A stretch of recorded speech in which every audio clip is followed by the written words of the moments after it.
Bismillahirrahmanirrahim. Assalamu alaikum everyone. This is Danish Lewis and I teach business, and this is June session 2022 online revision session. और आज हम लोग जो है paper 1 के बारे में बात करेंगे। पेपर 1 अब हम लोग एक रैंडम मैंने पेपर निकाल लिया, उस रैंडम पेपर के ऊपर हम बात करना शुरू करेंगे। उसके सारे क्वेश्चंस के लिहाज से, आंसर्स, लेआउट्स के लिहाज से हम बात करेंगे और ये भी देखेंगे किस वक्त क्या लिखना होता है, क्या नहीं लिखना होता। आई जस्ट गो थ्रू कि इसमें हम क्या क्या बातें कर सकते हैं, so on and so forth, so that it makes sense to you. ठीक है। सो अब जो हमारा कंसर्न है that is our fine. So this is basically the paper we are focusing on right now. It's March 2021. सही है, March 2021। ये March 2021 की मैं बात कर रहा हूँ इस वक्त। और याद रखेंगे पेपर के अंदर जब कभी भी आपके पास क्वेश्चंस वगैरह आते हैं तो पेपर 1 जो है वो आपका 1 hour 15 minutes का होता है। You have to be very specific कि you should not be wasting more than 30 minutes in section A. कहा 35 मिनट्स जाता है, but I would always recommend कि आप विद इन 30 मिनट्स जो है वो आप सेक्शन ए को कंप्लीट करें, so that you have 45 good minutes to look into the essays. और उन एसेज में आपका जो बेसिक कंसर्न है वो आपका कौन सा क्वेश्चन आपने सेलेक्ट करना है। ऑलवेज रिमेंबर वन थिंग कि जब कभी भी आपने एसेज सेलेक्ट करने हैं तो एसेज के अंदर इट इज वेरी इंपॉर्टेंट कि आप उन एसेज को सेलेक्ट करें जो जिन एसेस का आपको पार्ट बी आता हो। सही है, part A is always been easiest. ठीक है, वो एक तरह का ट्रैप डोर होता है और वो आपको इजी क्वेश्चन पोस्ट करके आपको उसमें ट्रैप करते हैं, then they basically screw you in part B. So आप एक ऐसे क्वेश्चन को बिला वजह में अटेम्प्ट ना करें जिसका पार्ट ए तो आपको आता है लेकिन पार्ट बी में यू वीक, क्योंकि पार्ट बी के अंदर आपके 12 मार्क्स होते हैं और वो 12 मार्क्स होते हैं उसमें आप जब अच्छा नहीं करते तो ओवरऑल 20 के अंदर आप इतना अच्छा स्कोर नहीं कर पाते हैं। I do not encourage students to go for 20 mark questions. I do not encourage students to go for 120 mark question. जो ओरिजिनली अगर हम पेपर देखें तो पेपर के लिहाज से this is a section A. ठीक है, it looks like this. Examiner says 35 minutes, I say 30 minutes. सही है, एग्जामिनर 35 मिनट्स के बारे में बात करता है, मैं कहता हूं कि आपको जो है वो 30 मिनट्स के अंदर अंदर ये काम कंप्लीट करना है। सही है, और ये भी चीज जहन में रखें कि ये जो 35 मिनट्स हैं, इस 35 मिनट्स का मतलब ये है कि you are bound not to go beyond this time. 30 minutes is very good और 35 is like maximum time slot जो आपके पास अवेलेबल होता है। ठीक है, और जब हम बात करते हैं सेक्शन बी के लिहाज से तो प्लीज इस चीज को ध्यान में रखें कि एग्जामिनर्स हैव सेड कि you have to attempt one question, you do not have to attempt more than one question. यानी कि अगर आप क्वेश्चन नंबर 5 कर रहे हैं तो उसको ए बी करना पड़ेगा, क्वेश्चन 6 कर रहे हैं तो there is just a 20 mark question, और अगर क्वेश्चन नंबर 7 कर रहे हैं आप तो इसके भी दोनों पार्ट्स आपको करने पड़ेंगे। इट इज नॉट पॉसिबल कि आप किसी एक क्वेश्चन का पार्ट ए करें, किसी दूसरे क्वेश्चन का पार्ट बी करें। I do not encourage students to go for 20 mark attempt। वो इसलिए क्योंकि 20 मार्क के लिए जो रिक्वायर्ड मटेरियल होता है वो आपके लिए इनएडिक्वेट होता है।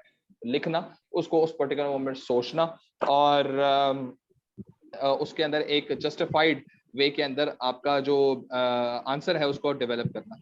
लेकिन अगर हम बात करें in terms of some topics like break even, अगर हम बात करें जैसे हम मोटिवेशनल थ्योरीज की बात करें या हम लोकेशन डिसीजन की बात करें या हम लोग मार्केट रिसर्च की बात करें, तो ये ऐसे टॉपिक्स हैं जो शायद 20 मार्क्स में अगर आए और आपको 5 और 7 क्वेश्चन नहीं आता हो तो फिर आप इन 4-5 टॉपिक्स में से आप उसको अटेम्प्ट करने की कोशिश कर सकते हैं। आई वुड नेवर रिकमेंड कि आप CSR का क्वेश्चन 20 मार्क का अटेम्प्ट करें। आप स्टेक होल्डर कॉन्फ्लिक्ट का क्वेश्चन जो है वो लगता बड़ा आसान सा है लेकिन बच्चा कर नहीं सकता। लीडरशिप बड़ा इजी टॉपिक है, उसके ऊपर 20 मार्क का क्वेश्चन आ सकता है, आता भी है, आया हुआ भी है, लेकिन उसमें बहुत ज्यादा ट्रिकी किस्म से आपको उसमें ब्रिज करनी पड़ती हैं चीजें। सो आई वुड नेवर रिकमेंड। सही है, स्ट्रेट फॉरवर्ड क्वेश्चन अगर आपके पास ब्रेक इवन का आ जाता है, लोकेशन डिसीजन का आ जाता है, मार्केट रिसर्च का आ जाता है, मोटिवेशन थ्योरीज का आपके पास आ जाता है, तो ये वो है जो आप कर सकते हैं। ठीक है, या मार्केटिंग मिक्स का आ जाता है क्वेश्चन तो आप सारे पेज उठा के लिख देते हैं, फिर आपका अच्छा खासा मटेरियल होता है, so on so forth. But definitely अब क्या करें, अब आपके पास जो भी कोई एलिमेंट है उस एलिमेंट को हम लोगों ने इस चीज को तो एड्रेस करना ही है कि अब पेपर में आता क्या है और मैं करना क्या। ठीक है जी। सो फर्स्ट ऑफ ऑल ये चीज जहन में रखो कि जो हमारे पास 2, 3, 5 मार्क के सेक्शन ए में क्वेश्चंस होते हैं और फिर 8, 12 और 20 मार्क के क्वेश्चंस जो है हमारे पास सेक्शन बी में होते हैं, इनका डेफिनेट स्ट्रक्चर्स हैं क्या क्या, क्योंकि बहुत दफा हम लोग मोर देन रिक्वायर्ड लिखते हैं तो we lost the track of time, और हम मोर देन रिक्वायर्ड लिख रहे होते हैं, इसलिए वो थोड़ा सा चीज देखनी लाजमी है। अगर हम बात करते हैं इन टर्म्स ऑफ 2 मार्क के लिहाज से, ये मैं जरा क्राइटेरिया लिख देता हूँ ताकि तमाम तरह वो स्टूडेंट जिनको नहीं मालूम है क्राइटेरिया, तो वो भी अब क्राइटेरिया देख लें और उसके लिहाज से फिर वो काम करना शुरू कर दें। अगर हमारे पास 2 मार्क का क्वेश्चन होगा तो हमारे पास जो फॉर्मूला है वो हम लोगों ने उसको डिफाइन करना है, उस वर्ड को, ठीक है, डिफिनेशन आएगी, प्लस हम लोगों ने उसकी एग्जाम्पल देनी है, ठीक है। और अगर 3 मार्क का क्वेश्चन आता है और एक चीज ही पूछी जा रही है सिर्फ, जैसे फॉर एग्जांपल आपके पास जो है explain why it is important, ऐसा से बात की जा रही है, तो उसमें आप लोगों ने पहले पॉइंट को स्टेट करना है, स्टेट पॉइंट करना है आप लोगों ने, ठीक है। You have to bring in example, ठीक है, and then you have to bring in explanation, ठीक है जी। लेकिन अगर आपके पास क्वेश्चन के अंदर 1 से 3 मार्क के अंदर एक से ज्यादा चीज है, एक से ज्यादा चीज है, तो याद रखें फिर आपको पॉइंट 1 लेकर आना पड़ेगा, फिर इसी तरह से पॉइंट 2 लाना पड़ेगा आपको, ठीक है, और आपको उसकी भी एग्जांपल देनी पड़ेगी और आपको उसको भी एक्सप्लेन करना पड़ेगा, ठीक है। तो ये चीजें ध्यान में रखें कि जब हम लोग बात करते हैं तो ये चीजें जो हैं इस तरह से जाएंगी, अगर जैसे इस क्वेश्चन के अंदर भी हम लोगों ने बात करनी है, ठीक है। अगर हम 5 मार्क की बात करते हैं तो 5 मार्क जो है वो बेसिकली हमारे पास जो डिस्ट्रीब्यूट होता है वो डिस्ट्रीब्यूट होता है हमारे पास 2 और 3 के अंदर। 2 और 3 का मतलब ये है कि 2 मार्क और 3 मार्क के हमें 2 पॉइंट्स लिखने हैं 2 और 3 मार्क के लिए, यानी 2 मार्क का जो फॉर्मूला है वो तो सिंपल हो जाएगा कि हम लोग या तो स्टेट करेंगे, स्टेट पॉइंट करेंगे, ठीक है, उसके बाद हम या तो एग्जाम्पल लिख देंगे उसकी या हम लोग उसकी एक्सप्लेनेशन देंगे, ठीक है। तो ये चीज हमारे पास 2 मार्क के लिए आ जाएगी, ये 2 मार्क का है। दूसरा जो पॉइंट होगा उसको हम स्टेट करेंगे, ठीक है, उसके साथ हम लोगों को एग्जाम्पल भी देनी पड़ेगी और उसके साथ हमें एक्सप्लेनेशन भी देनी पड़ेगी। सो this is basically the requirement of 5 mark, ठीक है जी। जब हम बात करते हैं इन टर्म्स ऑफ 8 मार्क के लिहाज से, तो 8 मार्क की डिस्ट्रीब्यूशन जो है वो 5 और 3 में जाती है, सही है, और 5 की डिस्ट्रीब्यूशन जाती है 3 और 2 के अंदर। याद रखें कि यहां पर हम एक एक्स्ट्रा पॉइंट जरूर लिखेंगे, ठीक है, एक एक्स्ट्रा पॉइंट हम जरूर लिखेंगे, क्योंकि एक्स्ट्रा पॉइंट के अंदर 8 मार्क्स के अंदर ये हमेशा याद रखिएगा कि एग्जामिनर जो है वो 2 बेस्ट पॉइंट्स को सेलेक्ट करेगा, सही है, और 2 बेस्ट पॉइंट्स जो भी कोई होंगे उनके अंदर आपको मार्क कर देगा और इवेंचुअली आपको उसके अंदर से स्कोर मिलेगा। तो we have to give them 3 points और उन 3 पॉइंट्स को हम लोगों ने लिखना है और उन तीनों पॉइंट्स के लिहाज से हम अलग-अलग बात कर रहे होंगे और इंश्योर करना है कि इन तीनों में से जो 2 बेस्ट होंगे वो एग्जामिनर टेस्ट कर ले, उसको मार्क कर देगा और हम लोगों को नंबर्स मिल जाएंगे, ठीक है। इसलिए मैंने तीसरे वाले पॉइंट को जो है डॉटेड से लिखा है, इट इज रिक्वायर्ड। ये हम मोर देन, हम असल में देखें तो हम 11 मार्क्स लिख रहे हैं, लेकिन उन 11 मार्क्स के अंदर जो 2 बेस्ट पैराग्राफ्स होंगे वो आ रहे होंगे। और यहां पर जो हमारे पास चीज आएगी, दिस इज बेसिकली डेफिनेशन, ये 2 मार्क्स जो है वो डेफिनेशन के, यानी कि 8 मार्क का क्वेश्चन डेफिनेशन से स्टार्ट होगा ऑलवेज। और ये 3 मार्क का फॉर्मूला जो है ये बिल्कुल वैसा ही है दोबारा, कि आपको स्टेट पॉइंट करना है, सही है, आपने उसकी एग्जांपल लिखनी है और आपने उसकी एक्सप्लेनेशन देनी है, ठीक है। 3 मार्क का फॉर्मूला यही है। इसके साथ भी एग्जैक्टली ऐसे ही करना है, इसके साथ भी आपने इसी तरह से करना है, you have to state the point, आपको उसकी एग्जांपल देनी है और आपने उसकी एक्सप्लेनेशन देनी है, ठीक है। इससे एक्सप्लेनेशन का मतलब ये कि इससे होगा क्या, ठीक। अच्छा, इसी तरह से जब हम बात करते होंगे तीसरे वाले पॉइंट के लिहाज से, तो हमारे पास फिर एक और दफा स्टेट पॉइंट आएगा, हम एक और पॉइंट लिखेंगे। ये पॉइंट एडवांटेज भी हो सकता है, डिसएडवांटेज भी हो सकता है, मेथड भी हो सकता है, कुछ भी हो सकता है डिपेंडिंग ऑन द क्वेश्चन के क्वेश्चन क्या रहा है, ठीक है। और इस तरह से काम हो जाए। अब ये याद रखें कि आपके पास 8 मार्क के अंदर, ये 8 मार्क के अंदर याद रखिएगा, ये 8 मार्क के अंदर we need to have 3 points, सही है, हमें 3 पॉइंट्स हमें हमारे पास होने लाजमी है, ठीक है। ये 8 मार्क के अंदर 3 पॉइंट्स होने लाजमी है, ये पेपर 1 की बात कर रहा हूँ, ठीक है। अच्छा, फिर हमारे पास जो दूसरी चीज आती है, दिस इज 12 मार्क क्वेश्चन, ठीक है। 12 का फॉर्मूला जो है वो 1 + 11 होता है, ठीक है। 11 जो है असल में पेपर 2 के अंदर क्वेश्चन होता है, इसलिए 1 + 11 का फॉर्मूला चलता है इसका। और 1 + 11 का मतलब ये है कि यहाँ पर 3 मार्क है जनाब, ठीक है। ये कटा आपके पास 8 में आ गया, 8 के लिहाज से ये 3 में आ गया, 3 के लिहाज से 5 में आ गया, 5 के लिहाज से 3 एंड ये 2।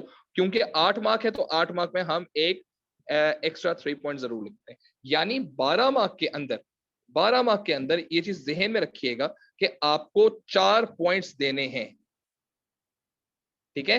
Point 1, point 2, point 3 and point 4, सही है। अब इसके अंदर ये जो आपके पास 2 मार्क है, ये डेफिनेशन का नहीं है, ये आपका कंक्लूजन का है, ठीक है। और कंक्लूजन के अंदर हम लोग जो चीजें लिखते हैं वो हम अपना ओपिनियन देते हैं कि हमारा ओपिनियन है क्या, प्लस रीजन टू इट, कि इसका रीजन क्या है कि why we are giving a judgement. And हम लोगों को आंसर की एंडिंग लिखनी होती है। और एंडिंग के अंदर हमेशा याद रखना कि एंडिंग के अंदर हमेशा आपका जो कॉन्सेप्ट होता है वो कॉन्सेप्ट डेवलप होगा with respect to any business objective.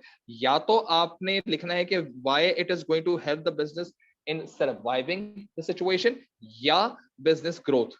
इन दोनों में से किसी एक को आप अपने आंसर में लिंक कर दें, ठीक है। इंपॉर्टेंस कहते हैं कि भाई इसके थ्रू हम या तो ग्रोथ ऑब्जेक्टिव अचीव कर रहे हैं या सर्वाइवल ऑब्जेक्टिव अचीव कर रहे हैं। याद रखना कि ये जो आपके पास इधर का जो 3 पॉइंट है, इसके अंदर फॉर्मूला थोड़ा सा चेंज हो जाता है 12 मार्क वाले के अंदर, क्योंकि यहां पर आपको इसके साथ ये जो आपके पास है 12 मार्क वाला requires your evaluation skills as well, ठीक है। और यहां पर हम लिखते हैं या तो हाउ एवर, अगर पॉजिटिव पॉइंट होता है तो हम हाउ एवर लिखते हैं, या हम लोग देयरफॉर करते हैं। यानी अगर कोई नेगेटिव पॉइंट होता है तो उसके लिए हम लोग देयरफॉर करते हैं, और अगर पॉजिटिव पॉइंट होता है तो उसके लिए हम लोग नेगेटिव के लिए हम लोग देयरफॉर करते हैं, उसको सॉल्व करने का बताते हैं कि how we are going to solve it, ठीक है। सेम गोज, इसी तरह से आपका दूसरा पॉइंट भी होगा, बिल्कुल ऐसे ही चलेगा, ठीक है। इसी तरह से आपका तीसरा पॉइंट भी इसी तरह से चलेगा, there is no difference in it, ठीक है। और इसी तरह से आपका चौथा पॉइंट भी चलेगा, जिस तरह से इसमें आपके पास होगा कि आपने उस पॉइंट को स्टेट करना है, ठीक है। आपने उसकी एग्जांपल देनी है, आपने उसकी एक्सप्लेनेशन देनी है, ठीक है। आपने उसी के लिहाज से हाउ एवर करना है, अगर पॉजिटिव है तो हाउ एवर करना है, और अगर नेगेटिव है तो आपने देयरफॉर करना, ठीक है। So this is basically how you have to ensure कि आपके पास क्या पॉइंट्स होने चाहिए। अब जो 20 मार्क का क्वेश्चन है ना, मैं ज्यादा इस पर बात नहीं करूंगा 20 मार्क वाले पे, क्योंकि 20 मार्क को मैं ज्यादातर डिस्करेज करता हूं। 20 मार्क वाला जो क्वेश्चन है उसके अंदर आपके पास जो बेसिक फॉर्मूला है, सही है। अच्छा एक चीज मैं बताना भूल गया, ये जो 1 मार्क है, सही है, ये 1 मार्क है आपकी डेफिनेशन। यानी अब आपने उसमें जो डेफिनेशन देनी है वो डेफिनेशन आपको 1 मार्क का मिलेगी। जैसे 8 मार्क के अंदर आपको डेफिनेशन के 2 स्कोर मिलते थे, इस तरह से डेफिनेशन का आपको 1 स्कोर मिलेगा इन 12 मार्क, ठीक है। अच्छा 20 मार्क्स के लिहाज से अगर हम बात करें, 20 मार्क्स का फॉर्मूला आप खुद ही देख लो, ये 8 + 12 है, समझ आ गई। तो 8 + 12 का मतलब क्या, 8 + 12 का मतलब ये कि पूरा 8 मार्क का क्वेश्चन इसमें आ गया, ठीक है, और पूरा 12 मार्क वाला क्वेश्चन इसमें आ गया। यानी 8 मार्क के लिए मुझे कितने पॉइंट्स लिखने होते हैं, 8 मार्क के लिए मुझे लिखने होते हैं तकरीबन 3 पॉइंट्स यहां पर, सही है, और 12 मार्क के लिए 4 पॉइंट्स यहां पर। तो यार ये तो बहुत ज्यादा पॉइंट्स नहीं हो गए, ये 7 पॉइंट्स चले गए हमारे पास। तो 7 पॉइंट्स तो हमें किसी चीज के आते ही नहीं, इसलिए इस चीज को हम लोग कवर कर नहीं सकते, ठीक है। तो इस चीज को प्लीज ध्यान में रखें कि 20 मार्क के लिए ना you have to write a lot. और ये जो 8 पॉइंट्स या 4 पॉइंट्स जो आपने लिखने हैं, 12 मार्क का एक अलग स्ट्रक्चर जो हाउ एवर्स के साथ जा रहा होगा, जो एक है 8 मार्क का जो है वो आपके 3 पॉइंट्स उसमें जा रहे होंगे फॉर 8 मार्क के लिहाज से, जिसमें हम एनालिसिस कर रहे होंगे, इवैल्यूएशन नहीं कर रहे होंगे। तो वो अच्छा खासा एक लंबा तिरंगा आंसर बन रहा होगा।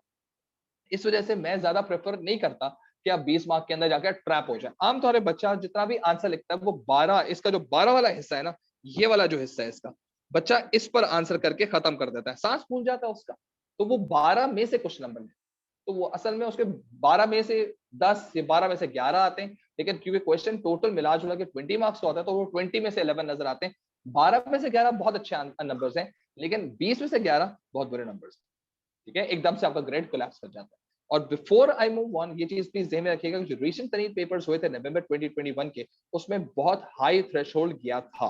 ठीक है। और हाई थ्रेशोल्ड का मतलब ये है कि now they basically do not want any miscalculated और मिसकॉन्सेप्शन, सही है, उसके बारे में हम बात नहीं, वो उसको अब कोई तरह किसी तरह से भी वो रिगार्ड नहीं करें, ठीक। और दूसरी चीज, एक चीज इंपॉर्टेंट है, let me just complete this whole thing and then it is requested कि आप लोग फिर मुझसे क्वेश्चंस वगैरह पूछें, ठीक है। तो अभी आप मुझसे क्वेश्चन वगैरह ना पूछें, ओके। अब आ जाते हैं जी क्वेश्चन नंबर 1 के ऊपर। क्वेश्चन नंबर 1 हम लोगों ने बात करनी है जनाब, ठीक है जी। क्वेश्चन नंबर 1 जो है, this is basically 2 mark formula. 2 mark का फॉर्मूला मैंने ऊपर लिखवा दिया है। We have to give the definition as well as the example, या एक्सप्लेनेशन दे दें। तो opportunity cost is the benefit और potential gain of the next best option या procedure available to the business। तो ये चीज जो है, this is known as your opportunity cost. और अपॉर्चुनिटी कॉस्ट के लिहाज से आप कोई भी एक डेफिनेशन के साथ एग्जांपल बना सकते हैं। फॉर एग्जांपल आप कहते हैं कि जी if you are buying a new book, then going out for any ride would be an opportunity cost, ठीक है। तो इस तरह से आप इसकी एग्जांपल आप बना सकते हैं, ठीक है जी। सो ये स्ट्रेट फॉरवर्ड चीज है। अगर अब देखो यहां पर आ गया पार्ट बी के अंदर, हमारे पास आ गया पार्ट बी में हमारे पास आ गया 2 क्वालिटीज। अब 2 क्वालिटीज का मतलब क्या है कि पहली क्वालिटी जो होगी वो क्वालिटी क्या स्टेट करोगे, सही है, उस क्वालिटी को एग्जांपल के साथ लेकर आओगे और उसकी आपने एग्जांपल के साथ फिर बाद में एक्सप्लेनेशन देनी। फिर दूसरी क्वालिटी लिखोगे, फिर उसकी एग्जांपल दोगे, फिर उसकी एक्सप्लेनेशन लिखनी। ये पूरा कहानी जब करोगे तब एक फिक्स्ड किस्म का आपको 3 मार्क की वैल्यू मिल सकती है। क्या यहाँ पर मैं इंटरप्रेन्योर को डिफाइन करूं? जी नहीं, यहाँ पर डिफाइन करने का कोई नंबर नहीं मिलने वाला। इवन तो आप डिफाइन कर भी दोगे तो you won't be getting any score. तो क्या क्या क्वालिटीज हो सकती हैं सक्सेस, एक जो एंटरप्रेन्योर की लाइकली सक्सेस के लिए जो क्वालिटीज हो सकती हैं, वो सेल्फ मोटिवेटेड भी हो सकता है, वो पैशनेट भी हो सकता है, वो मल्टी स्किल्ड भी हो सकता है, उसमें लीडरशिप और मैनेजरियल स्किल्स भी हो सकते हैं, उस पर कॉन्फिडेंस बहुत ज्यादा हो सकता है, उसका ईआई बहुत स्ट्रांग हो सकता है, वो रिस्क टेकर हो सकता है। कोई भी दो, एनी दो, जो भी कोई आपको पसंद आ रहे हैं, आप उनमें से किसी दो के बारे में बात करें, उन दोनों की रिस्पेक्टिवली एग्जाम्पल बनानी है और उन दोनों को आप एक्सप्लेन करें उनसे क्या फायदा होता है।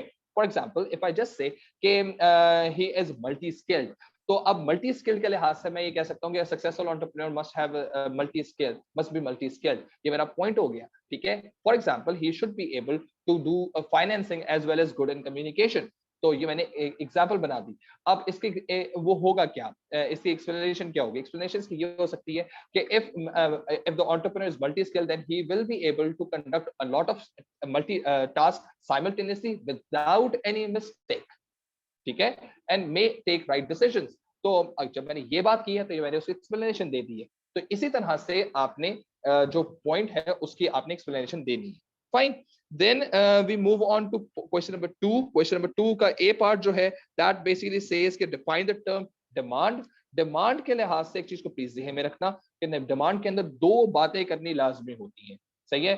द क्वांटिटी या amount of a product which consumer is willing to pay and have the ability to, सही है, willing and ability, ये दोनों बातें करनी लाजमी है। आप willing तो है लेकिन आपकी ability नहीं है तो डिमांड नहीं है, ठीक है। और फिर आप ये कह सकते हैं demand for example there is genuine demand for fruits in Ramzan, ठीक है।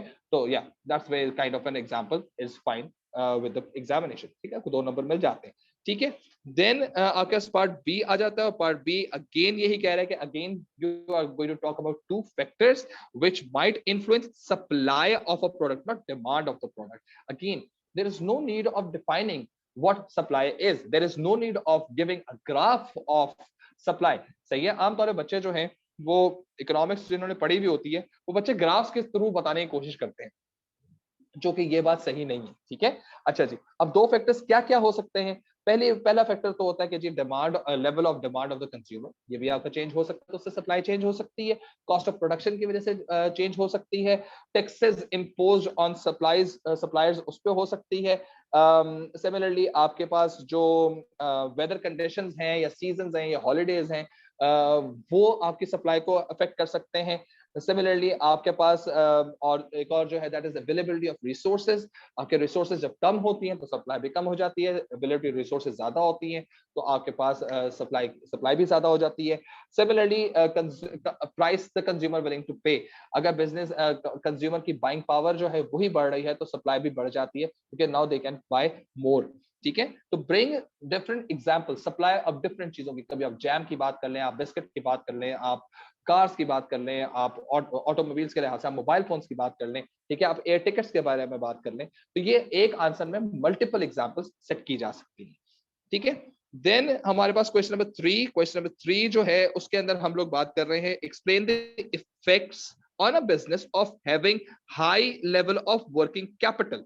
अब ये 5 और 3 का फॉर्मूला बन चुका है, यानी कि एक पॉइंट जो है मुझे स्टेट और एक्सप्लेन करना है और दूसरा पॉइंट जो मुझे स्टेट और एक्सप्लेन करना है प्लस मुझे उसको एग्जाम्पल के साथ भी बताना है। ठीक है, तो क्या मैं यहाँ पे डेफिनेशन दे दूं? 5 मार्क के अंदर डेफिनेशन देना इज ओके, सही है, आप दे सकते हैं, लेकिन इट्स नॉट नेसेसरी। ठीक है, तो अगर आप देना भी चाहते हो तो वर्किंग कैपिटल की बेसिक डेफिनेशन है it's basically the difference between the current liabilities and the current assets. सही है, current assets and current liabilities, sorry. ठीक है जी, and it is also known as net current assets. ये आपने बात कर ली, ये आपने डेफिनेशन दे दी।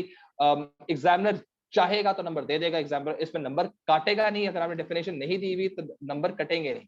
ठीक है, अब आपको ये जो इफेक्ट्स लिखे हुए हैं, ये इफेक्ट्स आपको 2 लिखने हैं, 2 इफेक्ट्स के बारे में बात करनी। It could be positive effect, it could be negative effect.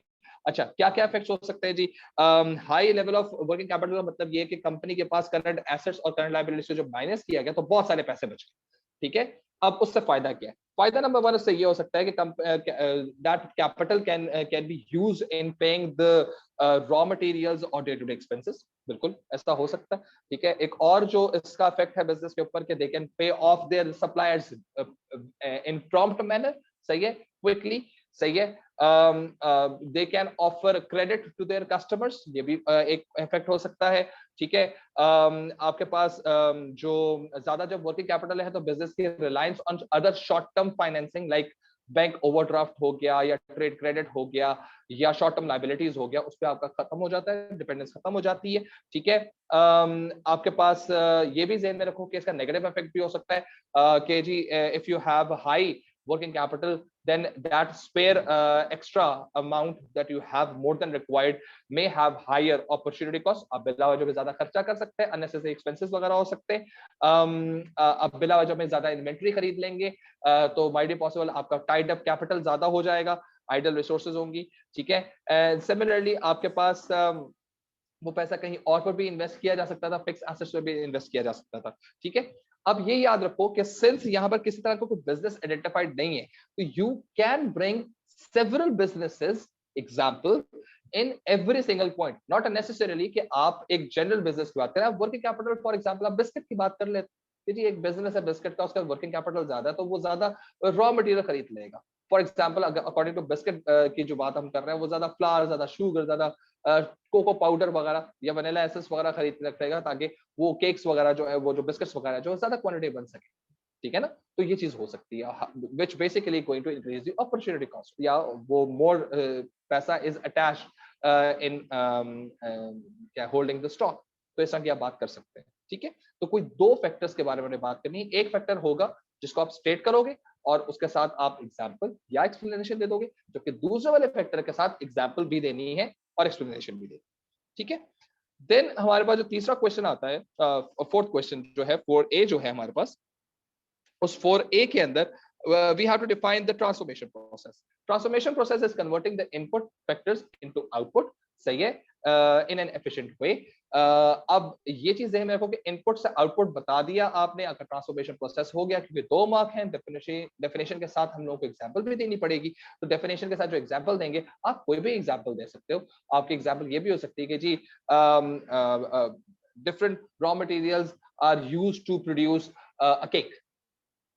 सही है, तो ये भी आप एक आपकी एग्जांपल हो सकती है, एक रॉ मटेरियल्स के थ्रू जो आप इंग्रेडिएंट को लिख भी दो कि जी वो फ्लावर हो गया, शुगर हो गई, कोको पाउडर हो गया, बेकिंग पाउडर वगैरह, व्हाटएवर, सो जो कुछ भी आपने बताना है वो बता के producing a cake. so that those factors are involved in certain process and we converted into a cake successful.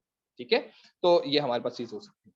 तो फिर हम लोग जाते हैं in terms of part B के लिहाज से। पार्ट बी के अंदर हमारे पास जो है इसे फिर वही बात की है, explain 2 ways in which business could improve its intellectual capital। ठीक है, अच्छा, intellectual capital is very less likely, बहुत कम जो है ये टेस्ट किया जाता है। और ये होता क्या है, ये एक तरह का समझ लो गुडविल होती है। ठीक है, बिजनेस की गुडविल होती है। और इसमें ओरिजिनली कंपनी की जो value of the company is based on a knowledge of employees, सही है, skill and the business training, ठीक है, their intellectual property यानी their patent, their copyrights and their structural capital, ठीक है, how they are going to protect it। ठीक, तो अब ये चीज ध्यान में रखें कि आपके पास जो intellectual capital है is also known as knowledge management about your customer, your workers, your ideas and how to protect the ideas। तो ये चीज अगर आपने लिख दी है तो आपकी डेफिनेशन हो जाती है। लेकिन since it's a 3 mark question there is no need of this thing. लेकिन इंटेलेक्चुअल कैपिटल पे आमतौर पे क्वेश्चंस बड़े आने के चांसेस हैं। सही है, किस तरह से हम बता सकते हैं, हमारे पास जो वेज है वो वेज नंबर 1 जो हमारे पास है, that can company can train their employees. ठीक है, and they train their employees, they become more skilled. When they get more skilled, they're happy, they basically contribute in producing better quality operations, hence they are less likely कि operations के अंदर issues आए, और issues नहीं आएंगे तो product quality बेहतर हो सकती है। ठीक है, then they basically can improve their information system by incorporating IT in it. तो इससे उनका आईटी सिस्टम इंफॉर्मेशन जो है वो बेहतर हो सकती है। वो अपने रिसर्च एंड डेवलपमेंट को बेहतर कर सकते हैं इसके थ्रू। आप किस तरह से और किस तरह से इंटेलेक्चुअल कैपिटल को इंप्रूव कर सकते हैं, आप पेटेंट्स करवा लेते हैं, आप कॉपीराइट्स करवा लेते हैं, आप ट्रेडमार्क्स कर लेते हैं, so that other companies can not copy it. then and there you have a high control over your operations। ठीक है जी। similarly हम और क्या चीज कर सकते हैं कि जी हम अपने कस्टमर्स के साथ अच्छा लिंक डेवलप कर लें। इंटेलेक्चुअल प्रॉपर्टी का मतलब इंटेलेक्चुअल कैपिटल में आप अपने कस्टमर्स के साथ अच्छा लिंक डेवलप कर लें। You know about their satisfaction, you know about their sensitivity, you know about their level of loyalty, and you can easily get more benefits out of that. Supplier के साथ भी हो सकता है कि आपको पता होना चाहिए कि वो किस तरह से वैल्यू करते हैं आप रिलेशन को, बिजनेस रिलेशन को। सो अगर आप वो बेहतर कर लें तो आपकी इंटेलेक्चुअल प्रॉपर्टी बेहतर, इंटेलेक्चुअल कैपिटल का इंप्रूव हो सकता है। ठीक है, again it's a 3 mark question, 2 factors हैं, दोनों फैक्टर्स को आपने स्टेट भी करना है, एग्जांपल भी देनी है, and then you have to set the explanation as well. लेकिन प्लीज इस चीज को ध्यान में रखिएगा कि जब तक कोई बिजनेस आइडेंटिफाइड नहीं है, अगर यहाँ पर मैन्युफैक्चरिंग बिजनेस होता तो हमें फिर मैन्युफैक्चरिंग में से ही एग्जांपल्स निकालनी पड़ती। ठीक है, और लेकिन सिंस इस पूरे सेक्शन ए के अंदर हमें किसी तरह से भी किसी बिजनेस को आइडेंटिफाई नहीं किया हुआ, so we have an open air now, we can bring any single exam, any business, ठीक है, एज एन एग्जांपल। और एक आंसर के अंदर मल्टीपल बिजनेसेस की एग्जांपल दी जा सकती है। क्या कोई ब्रांडेड एग्जांपल देनी लाजमी है? नो। क्या हम ब्रांडेड एग्जांपल दे सकते हैं? यस। क्या हम फिक्टिशियस एग्जांपल दे सकते हैं? Yes, it is possible. ठीक है, लेकिन ऐसे फिक्टिशियस ना हो कि पेप्सी गोइंग फॉर बिस्किट्स। ठीक है, ये फिक्टिशियस, ये गलत है, तो उस पर फिर आपको नंबर नहीं मिलेगा। याद रखें कि ये जो आपके पास जो ये 2 मार्क के, 3 मार्क का, फिर 2 मार्क का और 3 मार्क का, फिर 5 मार्क का, फिर 2 और 3 मार्क का, ये जितने भी क्वेश्चंस हैं ये सारे के सारे आपके मिला के 20 मार्क्स हो जाते हैं। और इसके लिए जो आपको मैं कम से कम जो टाइम स्पेसिफाई कर रहा हूँ, दीज आर 30 मिनट्स। ठीक है, ये 30 मिनट्स में आपको 20 मिनट्स का काम, 20 मार्क्स का काम करना है। मीनिंग अगर मैं इसका मल्टीप्लायर देखूं तो हमारे पास यहां से मल्टीप्लायर निकल आता है 1.5 मिनट पर मार्क।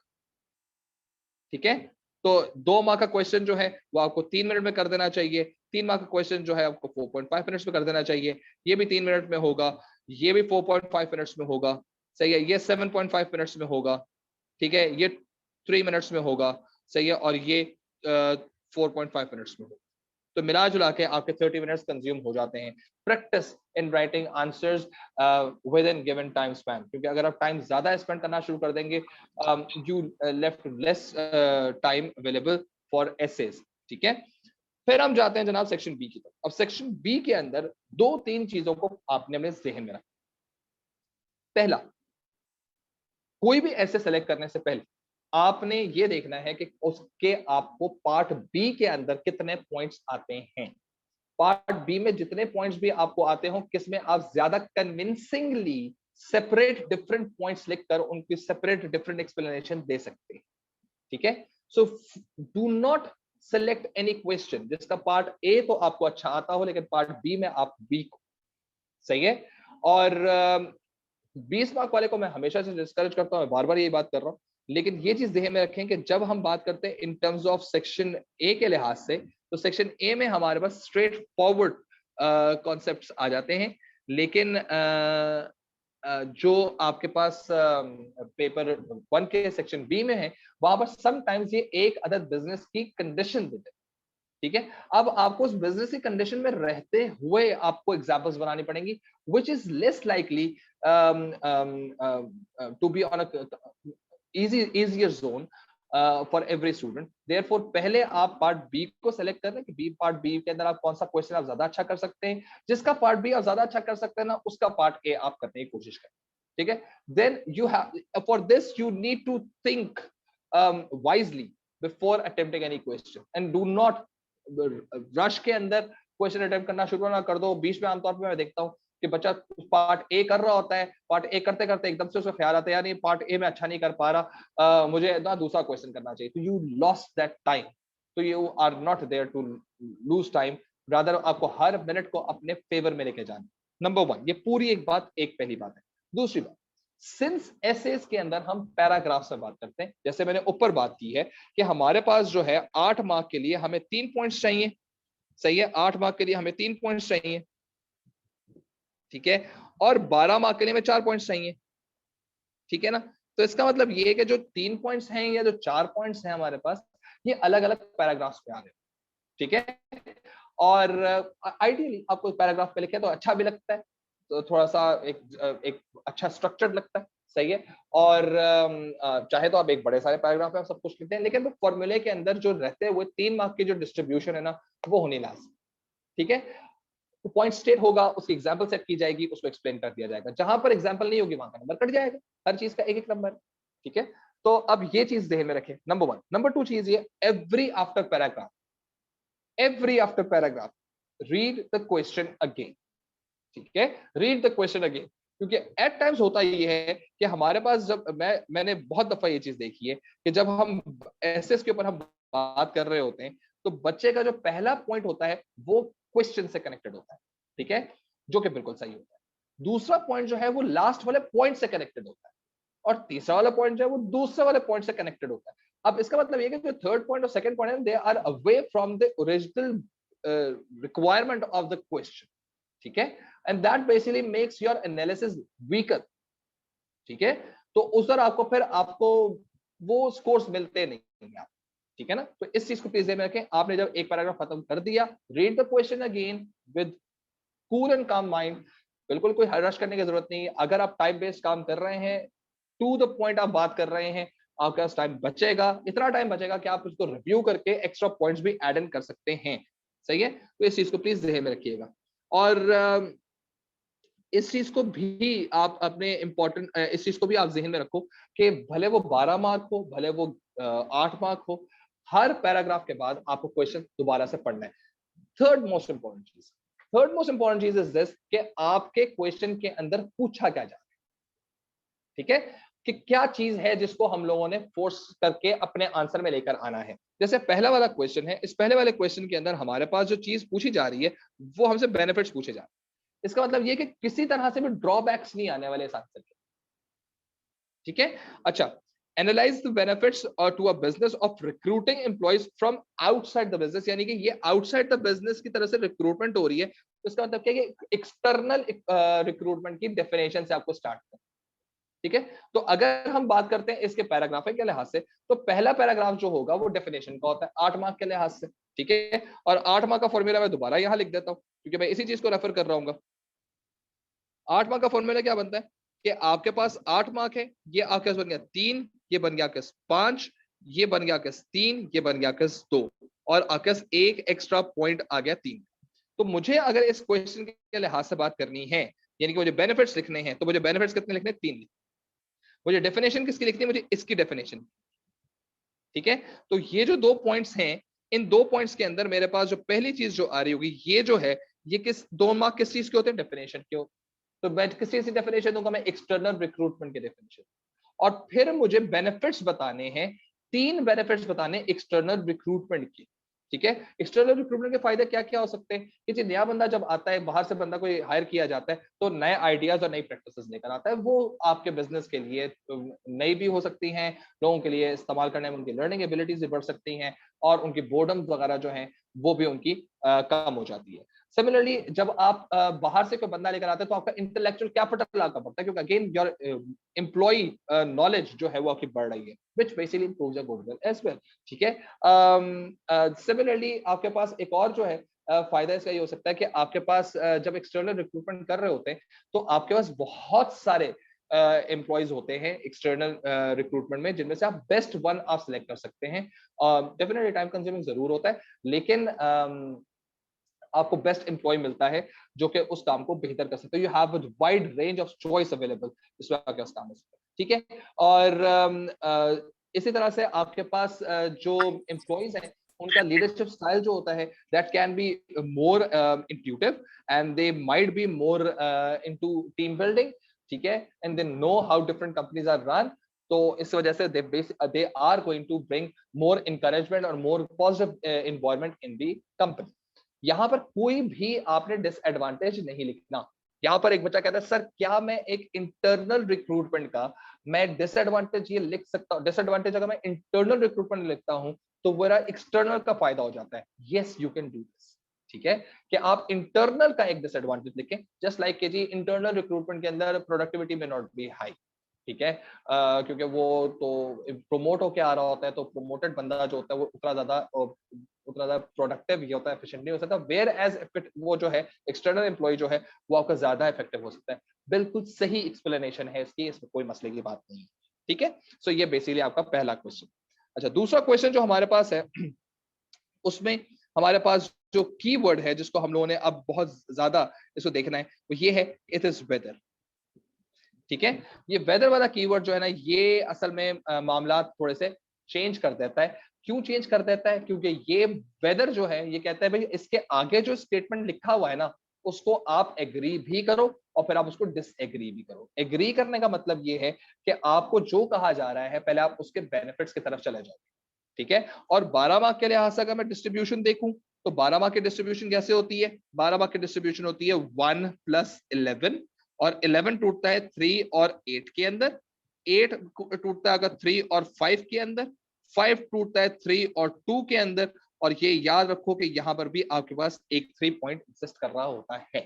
ठीक है, जहां पर आपका ये जो 2 मार्क हैं, ये 2 मार्क अब आपकी डेफिनेशन के नहीं, ये कंक्लूजन के। ठीक है, और ये जो 1 मार्क है, ये 1 मार्क बेसिकली आपकी डेफिनेशन।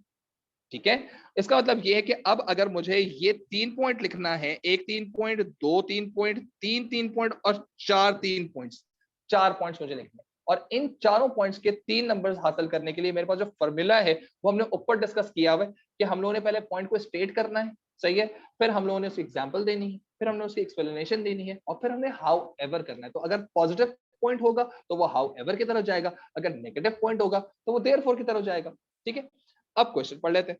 क्वेश्चन ने कहा ये कि discuss whether the use of Herzberg two factor theory could improve employ motivation in school. अब देखो इन्होंने यहां पर जो है ना, ये चीज उन्होंने शरारत कर दी। ये जो उन्होंने लिखा है ना, स्कूल और हर्ट्जबर्ग की टू फैक्टर थ्योरी। ठीक है, अब हर्ट्जबर्ग की टू फैक्टर थ्योरी कौन सी है? या तो ये थ्योरी एक्स थ्योरी वाई है, या ये हाइजीन और मोटिवेटर। ये ओरिजिनली अगर थ्योरी एक्स थ्योरी वाई होती ना, वो होती है मैकग्रेगर की थ्योरी। सही है, हर्ट्जबर्ग की थ्योरी जो है वो हाइजीन और मोटिवेटर के ऊपर है। हाइजीन जो है वो डिससेटिस्फेक्शन जनरेट करता है, वेयर एज जो आपकी क्या नाम है इसका, मोटिवेटर्स जो हैं वो सेटिस्फेक्शन डिराइव करते हैं। मोटिवेटर्स के अंदर हमारे पास क्या क्या चीजें आ सकती है? अचीवमेंट्स आ सकती हैं, करियर ग्रोथ आ सकता है, वर्क इटसेल्फ आ सकता है, आपकी इंकरेजमेंट आ सकती है, लीडरशिप आ सकती है। ठीक है, तो ये आपकी सेल्फ कॉन्फिडेंस आ सकता है।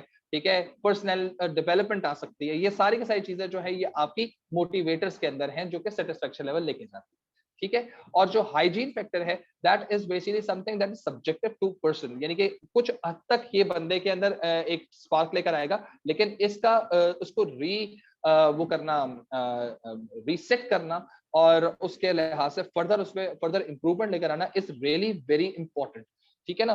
तो अब आपके पास जो आपके हाइजीन फैक्टर्स हैं, वो आपकी पे भी हो सकती है, वो आपकी वर्किंग कंडीशंस हो सकती हैं, वो आपका स्टेटस पॉलिसी वगैरह हो सकती है, सुपरविजन हो सकती है, रिलेशनशिप से ऊपर बात कर सकते हैं आप। ये तमाम तर आपके जो है वो हाइजीन फैक्टर्स होते हैं। अब ये याद रखो कि आपसे सिर्फ ये कहा जा रहा है कि whether use of Herzberg theory could improve employ motivation. तो आप कहोगे यार देखो, मेरे जहन में अगर मैं इस आंसर को लिखना शुरू करूं 12 मार्क के ऊपर, तो मैं ये बात करूंगा कि यार ये वाला पॉइंट जो है ना मेरा, मैं कहूंगा हाँ, ठीक है। ये पॉइंट और ये पॉइंट मैं यस की तरफ लेके जाऊँ, ठीक है। ये पॉइंट यस की तरफ लेके जाऊँ, यस हर्ट्जबर्ग की थ्योरी का इस्तेमाल करेंगे तो वो जो है स्कूल के जो एम्प्लॉयज हैं उनकी मोटिवेशन बढ़ाएगा। तो मैं यहाँ पर जो है इस यस के अंदर पहले पॉइंट के अंदर मैं मोटिवेटर्स के लिहाज से बात कर लूंगा, सही, किसी भी एक मोटिवेटर की बात करके उसको स्टेट करके उसको एग्जांपल बना के, मोटिवेटर तो मेरा खुद पॉइंट हो जाएगा, उसकी एग्जांपल मैं बना दूंगा, रिकग्निशन वगैरह सारा उसको मैं एक्सप्लेन कर दूंगा, हाउ एवर करके मैं उस पर इशू लिख दूंगा, ठीक है। और यहाँ पर जो मैं लिखूंगा वो मैं बेसिकली लिख सकता हूँ हाइजीन के लिहाज से, ठीक है, कि हाइजीन भी होता है। हाइजीन फॉर एग्जांपल आपकी वर्किंग कंडीशंस हैं या पे फैक्टर्स हैं, so on and so fourth, over supervision है, वो मेरा एग्जांपल बन जाती है। फिर मैं उसको एक्सप्लेन करूंगा भाई कैसे लोग उससे नाराज होते हैं, देयरफॉर क्या करना चाहिए वो मैं बता दूंगा, ठीक है। तो मेरे पास एक पॉजिटिव पॉइंट आ गया, ये मेरे पास आ गया पॉजिटिव पॉइंट, सही है, और ये मेरे पास आ गया नेगेटिव पॉइंट। इस पॉजिटिव पॉइंट के साथ इसके साथ मैं क्या चीज अटैच कर रहा हूँ, हाउ एवर अटैच कर रहा हूँ, और इसके साथ मैं क्या चीज अटैच कर रहा हूँ, देयरफॉर अटैच कर रहा हूँ, ठीक है। ये तो काम हो गया। लेकिन असल में क्या सिर्फ हर्ट्जबर्ग की थ्योरी ही ऐसी थ्योरी है जो एम्प्लॉय की मोटिवेशन स्कूल में लेकर आ सकती है? कोई दूसरी दुनिया की थ्योरी नहीं है, दूसरी दुनिया की थ्योरी है ना। अब वो आएंगी, तो इसका मतलब ये है कि अब मैं इसमें कोई भी दो थ्योरीज जो मेरे नजर में ज्यादा फेवरेबल हो सकती हैं, फॉर एग्जांपल मैं ये कह सकता हूं कि जी अब मेरे पास 3 नंबर के लिए मैं लिखना शुरू करता हूं कि यार मेरा ख्याल है कि अगर आप मास्लो को अप्लाई करें ना, तो मास्लो जो है ना बड़ा जबरदस्त हो सकता है, वो एम्प्लॉय को काफी, स्कूल के एम्प्लॉय को काफी ज्यादा खुश कर सकता है। फिर एक हो सकता है बंदा कहे यार मेरा ये ख्याल है कि उसके अंदर व्रूम की थ्योरी लिखनी चाहिए, या मैक्लेलन की थ्योरी लिखनी चाहिए, या आपके पास एल्टन मायो की थ्योरी लिखनी चाहिए, या आपके पास टेलर की थ्योरी लिखनी चाहिए। वो भी थ्योरीज बहुत इंपॉर्टेंट है। तो we have to bring in like 2 different theories. For example मैं ये बात करता हूँ कि जी आप व्रूम लगाएं, आप यहाँ पे टेलर भी लगा सकते हैं, आप यहाँ पे एल्टन मायो भी लगा सकते हैं, आप यहाँ पे मैकग्रेगर मैकग्रेगर तो खैर लीडरशिप की है, आप मैक्लेलैंड भी लगा सकते हैं, ठीक है। अब कोई दो थ्योरीज के बारे में बात करेंगे और उनकी इंपॉर्टेंस के बारे में बात करेंगे, क्यों? क्योंकि इनकी इंपॉर्टेंस के बारे में बात हो रही है ना, इसकी भी इंपॉर्टेंस के बारे में बात होगी, इसकी भी इंपॉर्टेंस के बारे में बात होगी। तो देयरफॉर इनके साथ भी क्या लगेगा, हाउ एवर लगेगा, और इसके साथ भी क्या लगेगा, हाउ एवर लगेगा, सही है। अब ये चीज ज़हन में रखो कि मैं जिस चीज को अब हाईलाइट करने लगा हूं ना, ये जो मैं हाईलाइट कर रहा हूं, हाउएवर, ये हाउएवर, ये हाउएवर, ये हाउएवर और एक देयरफॉर, ये जितने भी मैंने हाईलाइट किए ना, ये सारे के सारे मेरे इवैल्यूएशन। और 12 मार्क के डिस्ट्रीब्यूशन की अगर हम मार्क्स के डिस्ट्रीब्यूशन देखें, तो मार्क के डिस्ट्रीब्यूशन 12 मार्क के अंदर इस तरह से होती है कि आपके पास नॉलेज जो है वो आपके पास होता है 2 नंबर का, ठीक है। एप्लीकेशन होती है, सॉरी, एप्लीकेशन होती है आपके पास 2 मार्क की, एनालिसिस होता है आपके पास 6 मार्क का, और इवैल्यूएशन होती है आपके पास 6 मार्क की, ठीक है। तो अगर मेरे पास ये चीजें लिखी हुई आ रही हैं, तो मेरे पास इवैल्यूएशन का एक स्कोर यहां मिल गया, इवैल्यूएशन का एक स्कोर यहां मिल गया, इवैल्यूएशन का एक स्कोर यहां मिल गया, इवैल्यूएशन का एक स्कोर यहां मिल गया, 4 तो मिल गए। अब इन चारों को मैंने किया हुआ है, एक्सप्लेन किया हुआ है सारा का सारा, तो मेरे पास 4 नंबर जो है इवैल्यूएशन के उसके साथ भी आना शुरू हो गए। लेकिन ये जो मेरे पास यहाँ पर ये जो है, ये जो मेरे पास है, this is known as my conclusion, ठीक है। और कंक्लूजन इज बेसिकली इवैल्यूएशन, और यहां पर इसके 2 मार्क होते हैं क्योंकि इवैल्यूएशन में हमें 2 चीजें लिखनी पड़ती हैं। अब ये 2 चीजें हैं क्या? अब जब अपना आंसर को आप कंक्लूड कर रहे होंगे, एंड कर रहे होंगे, तो उसमें आप ये बात करेंगे भाई देखो, मेरा ये ख्याल है कि हर्ट्जबर्ग से ज्यादा जो है ना, वो मास्लो की थ्योरी ज्यादा एप्लीकेबल है to improve the motivation of employees at school, ठीक है। एक बच्चा कहता है मेरा ख्याल है सर, मैंने जो दूसरी कोई थ्योरी लगाई वो, एक बच्चा कहता है सर मैं हर्ट्जबर्ग को ही कहूंगा, इट इज वेरी गुड। तो बिल्कुल सही, जायज बात, बिल्कुल जायज बात। ठीक है। तो ये चीजें जो है आपने उसका साथ रीजन देना है भाई, क्यों, व्हाई यू थिंक कि ये ऐसे हर्ट्जबर्ग के लिहाज से, तो आपको एग्री और डिसएग्रीमेंट पे जाने के, हर्ट्जबर्ग वाली बात आप एग्री कर रहे हो या नहीं कर रहे हो, ठीक है। सेम गोज आपके पास, अब अगर बिजनेस जो है वो अच्छा एम्प्लॉय को मोटिवेटेड रखता है, स्कूल के एम्प्लॉयज को मोटिवेट रखता है, तो कंक्लूजन में आखिरी चीज जो आती है that is ending, which basically requires you to write down any business objective like either survival या ग्रोथ, ठीक है। तो मोटिवेटेड वर्कर्स जो है वो कहाँ लेके जाएंगे कंपनी को, सर्वाइवल की तरफ लेके जाएंगे या ग्रोथ की तरफ लेके जाएंगे, पॉसिबल सक्सेसफुल ग्रोथ की तरफ लेके जाएंगे, ठीक है। एक बच्चा कहता है सर मेरा ये ख्याल है कि अगर एम्प्लॉयज मोटिवेटेड होना तो कंपनी का यानी स्कूल्स का अंडर अनसर्टेन कंडीशंस सरवाइव करना बड़ा आसान हो जाएगा। बिल्कुल सही है आपकी बात बिल्कुल सही है, आपकी बात पे कोई दो राय, ठीक है।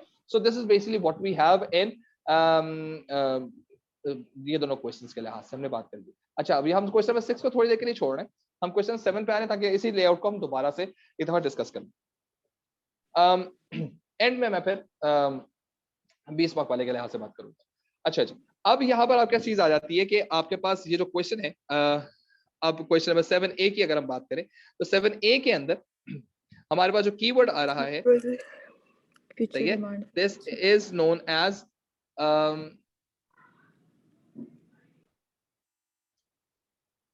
व्हाई, सही है, आपको रीजंस देने, सही है, व्हाई का मतलब होता है रीजंस देना, ठीक है। और ये रीजंस देने का मतलब ये है कि you need to bring in at least 3 reasons, सही है, 3 रीजंस आपको लेकर आने, क्योंकि हमारे पास 8 मार्क का ये फॉर्मूला लिखा, ठीक है जी। किस चीज के 3 रीजंस लेकर आना चाहिए, why a business might invest in market research. तो ये मार्केट रिसर्च जो है ना, ये आ गया आपके पास डेफिनेशन के लिए तैयार, ये आ गया किस डेफिनेशन के लिए तैयार, ये आपके पास आ गया डेफिनेशन में, ठीक है। अब आप यहाँ पर जो डेफिनेशन दे रहे होंगे किस चीज की डेफिनेशन दे रहे होंगे, मार्केट रिसर्च की दे, अब क्यों करनी चाहिए मार्केट रिसर्च, ठीक है। अब उसको हम लोगों ने देखना है कि क्यों कंपनी को इन्वेस्ट करना चाहिए, ठीक है, मार्केट रिसर्च पे। बहुत इसके फायदे हो सकते हैं जी, रीजंस आ जाएंगे, इससे बेनिफिट्स आ जाएंगे, मार्केट रिसर्च करने के बेनिफिट्स आ जाएंगे। क्या मैं सर इसके अंदर प्राइमरी और सेकेंडरी रिसर्च रख सकता हूँ, जी नहीं, ठीक है। अगर आपने प्राइमरी सेकेंडरी रिसर्च पे जाएंगे ना, आप गलत, उन्होंने मेथड्स के बारे में बात ही नहीं, ठीक है। आपसे पूछा जा रहा है मार्केट रिसर्च करने का फायदा क्या है, तो मार्केट रिसर्च करने का फायदा क्या है जनाब, पहली बात तो ये कि इससे आपके ओवरऑल रिस्क रिड्यूस हो जाता है, मार्केट के अंदर न्यू प्रोडक्ट लॉन्च करना है, एग्जिस्टिंग प्रोडक्ट को कैसे सक्सेसफुल बनाना वो आपको पता चल जाता है। नंबर 2, ये मार्केट रिसर्च के थ्रू आप अपना सूटेबल मार्केटिंग मिक्स बना सकते हैं, सही है। फिर सिमिलरली आपकी जो एग्जिस्टिंग प्रोडक्ट की सेल्स है उसके अंदर आप इंप्रूवमेंट लेकर आ सकते हैं, आप सेल्स के और कस्टमर बाइंग पैटर्न्स के फोरकास्ट देख सकते हैं, पैटर्न्स देख सकते हैं, ठीक है। हाउ दे गेट इन्फ्लुएंस या व्हाट इन्फ्लुएंस देम मोर, ये हम अवेलेबल कर सकते हैं।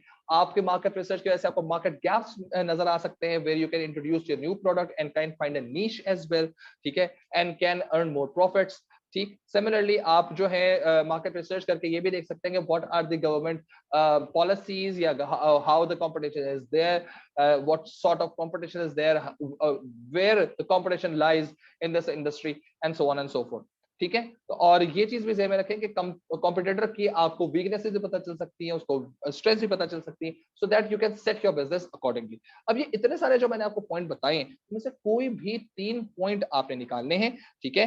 वो पॉइंट नंबर 1 आएगा, उसकी एग्जांपल आएगी, एक्सप्लेनेशन आएगा, फिर पॉइंट नंबर 2 आएगा, उसकी एग्जांपल आएगी, एक्सप्लेनेशन आएगा, और पॉइंट नंबर 3 आएगा, उसकी एक्सप्लेनेशन आएगी और उसका एग्जांपल आएगा। यानी ये जो है ये आपका डिफाइन का कीवर्ड है, ये आपका state plus example plus explanation, ठीक है।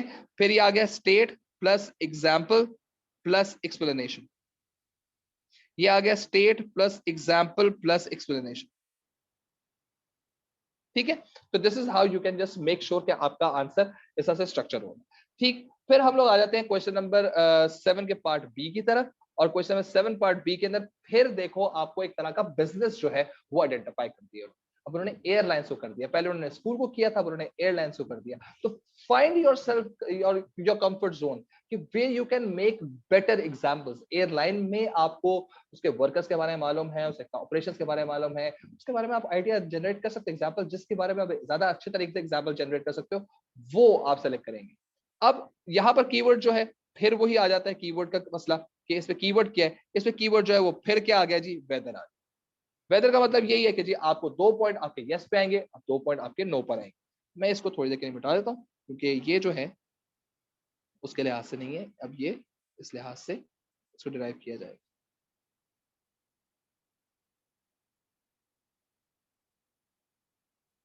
ठीक है जी। तो ये जो एक पॉइंट है, अब क्वेश्चन क्या कह रहा है, discuss whether N airline business might increase profit by more efficient market segmentation. ठीक है, तो ये जो मार्केट सेगमेंटेशन है ना, ये आपके पास बन गई इफेक्टिव मार्केट सेगमेंटेशन, आपके पास बन गई ये चीज जो है, ये बन गया आपके पास डेफिनेशन का हिस्सा। तो ये आपने यहाँ पर डिफाइन कर दिया इस चीज को कि ये आप जो है जगह लिख दिया, ये आप इस चीज को डिफाइन कर रहे हैं। ठीक है, ये डी और ये सही है, ये आप डिफाइन कर, मार्केट रिसर्च को आपने डिफाइन कर दिया। अब आपसे कहा जा रहा है कि अगर discuss whether N airline might increases profit by more effective market research, यानी वेदर के बाद जो कुछ भी लिखा हुआ है ना, उसको आप पहले एग्री भी करो, उसको डिसएग्री भी करो। इसका मतलब ये कि मुझे 2 पॉइंट्स चाहिए एग्री के लिए, सही है, और 2 पॉइंट्स चाहिए मुझे डिसएग्री के लिए। नहीं जी, ऐसा नहीं है। ठीक है, अच्छा एग्री का मतलब क्या है कि हाँ सही कह रहे हो यार, अगर effective market research market segmentation होना तो एयरलाइन ना अपने प्रॉफिट्स बढ़ा ले। अब उसके 2 रीजन हमें थे, कैसे देने अभी हम बात करते हैं। मेरा नहीं ख्याल कि एयरलाइन सिर्फ इफेक्टिव मार्केट सेगमेंटेशन करके ही प्रॉफिट बढ़ा सकती है, 10 चीजें और भी बहुत है यार उसके अंदर, हम उसके बारे में बात कर लेते। यानी कि अब वो दो पॉइंट्स हैं जो कि बेसिकली डिनायल की तरफ जा रहे हैं।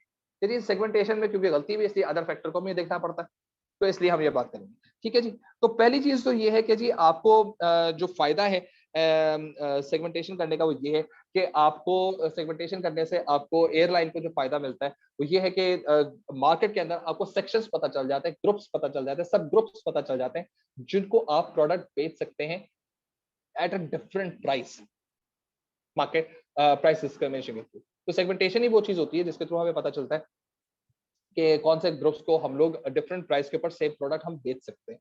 ठीक है, आपके लिए सेगमेंटेशन करने का फायदा ही, और उसी की वजह से हमें प्रॉफिट भी बढ़ना शुरू हो जाता है। फॉर एग्जांपल, इसमें सिंपल सी एग्जांपल बन गई इसके अंदर कि जी आपने बिजनेस क्लास और इकोनॉमी क्लास की बात कर ली एयरलाइन के अंदर, तो जो बिजनेस क्लास की टिकट्स जो है वो सेम रूट के लिए ज्यादा होंगी क्योंकि उसमें लग्जरी ज्यादा दी गई होंगी, और सेम रूट पे इकोनॉमी फ्लाइट जो होगी उसकी रेट्स कम होंगे क्योंकि उसको लग्जरीज या उसमें मील वगैरह नहीं दिया जाता होगा।